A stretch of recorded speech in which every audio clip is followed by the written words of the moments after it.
Saya mengucapkan selamat berjumpa kembali bersama ibu bapa, saudari-saudara di seluruh seantero yang setia mendengarkan renungan religius dari saya di channel YouTube Serambi Religius.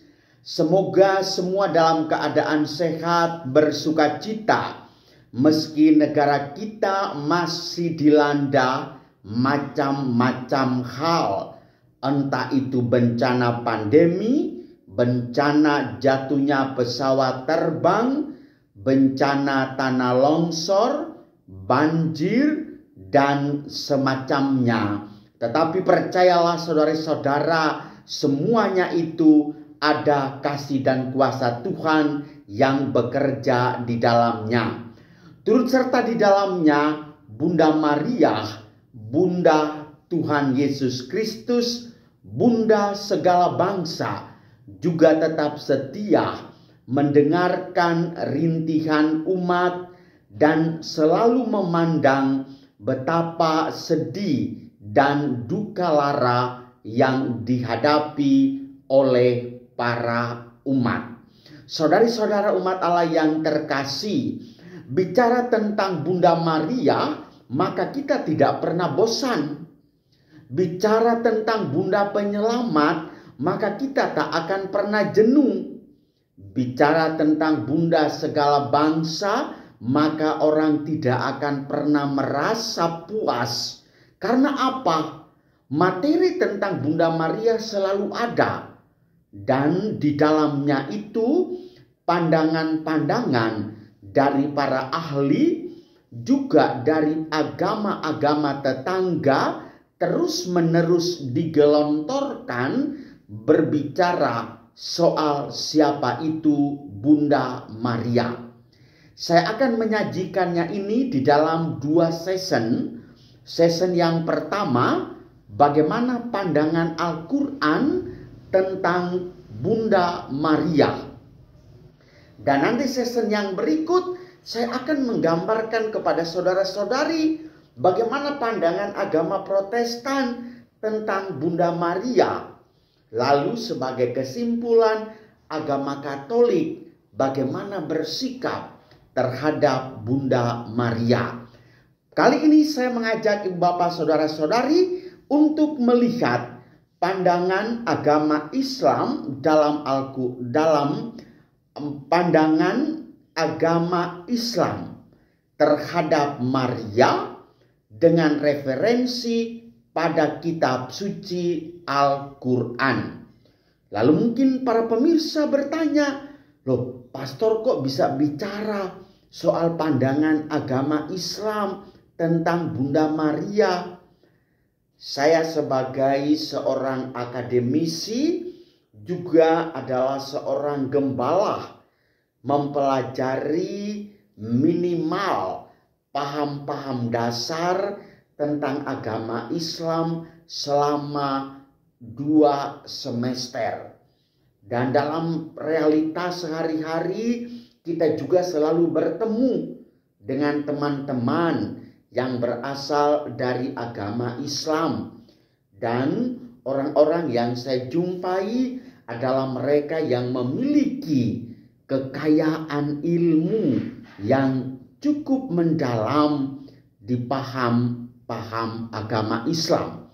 Yaitu saya aktif di forum kerukunan umat beragama, ada 13 ustadz yang selalu kadang-kadang memunculkan dan menelisik serta mengomentari ketika ada perayaan hari-hari raya besar agama-agama non-Islam. Saudara-saudari umat Allah yang terkasih, bagaimana cerita Al-Quran tentang Bunda Maria? Menarik dan sangat indah untuk kita cermati. Al-Quran juga mengisahkan tentang Maria dalam agama Islam dikenal dengan nama Maryam, bukan Siti. Maryam yang didatangi malaikat Jibril dalam agama Katolik disebut malaikat Gabriel. Maka kisah dasarnya jelas. Di sana di mana dikatakan hadirlah malaikat Gabriel menjumpai Maria dan mengatakan, sesungguhnya engkau akan mengandung dan melahirkan seorang juru selamat.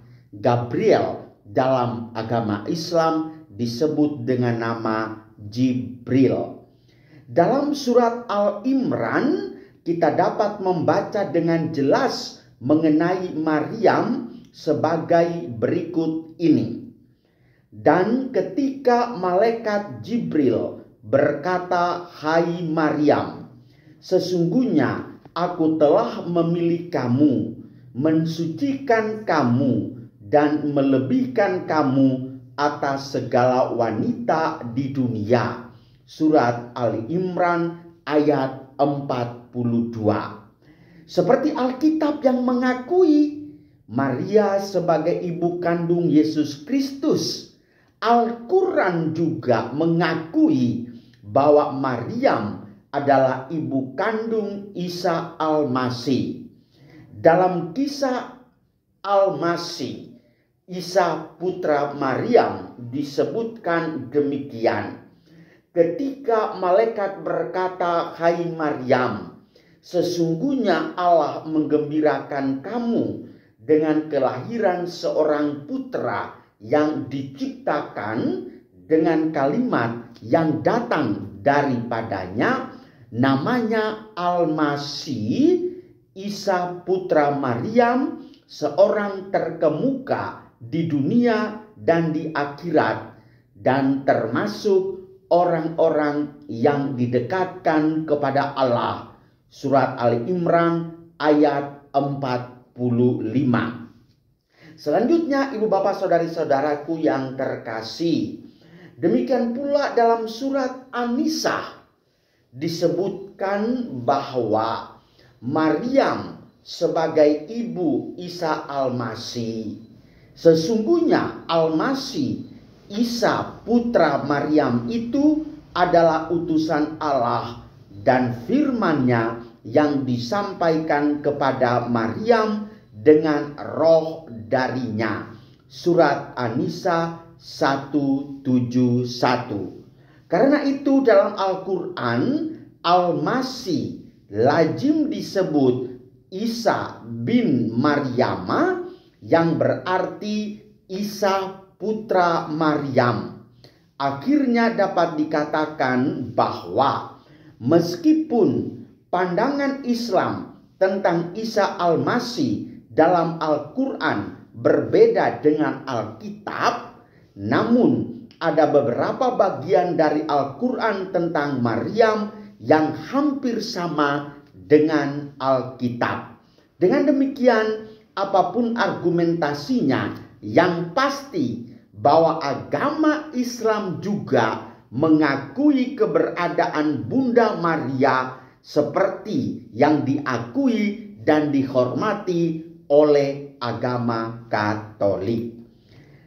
Saudara-saudari yang terkasih, dengan demikian Al-Quran, khususnya surah 3 ayat 33 sampai dengan 60, lebih banyak menyebut soal nama Maria. Anda mau tahu berapa kali Al-Quran menyebutnya itu? Al-Quran menyebutnya selama 34 kali. Sedangkan agama Katolik dengan Alkitabnya menyebutkan dalam Perjanjian Baru hanya 19 kali. 34 banding dengan 19. Luar biasa pengakuan Maria dalam agama Islam. Di kalangan Islam, Maria dipanggil Maryam.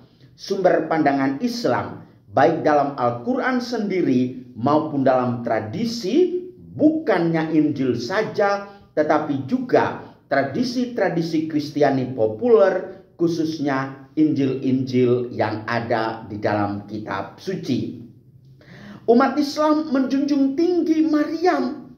Mereka mengatakannya demikian. Al-Quran bicara, "Oh Maryam, Allah telah memilih engkau di atas sekalian wanita, dilahirkan tanpa celah, tetap perawan, dan dianugerahi hak istimewa bahwa dia tidak dapat sesat."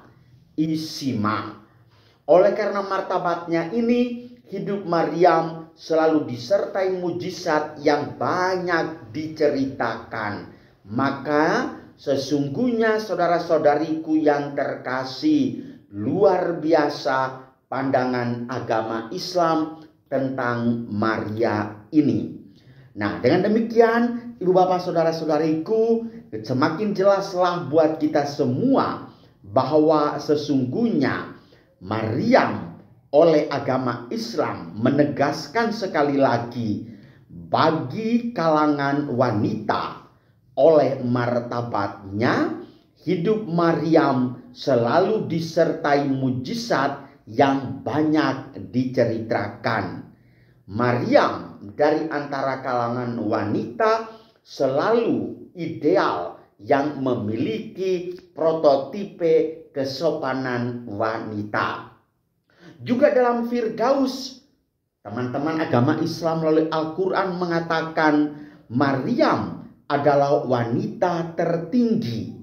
Di antara 4 wanita paling istimewa dalam Islam, Maryam adalah wanita tertinggi. Urutan-urutannya adalah sebagai berikut. Yang pertama, Maria ibu Isa, Aisyah istri Firaun, Fatimah putri Muhammad. Luar biasa. Dan di bumi ini tidak sedikit orang Islam yang menghormati, bahkan mencintai Maryam ibu Nabi Isa.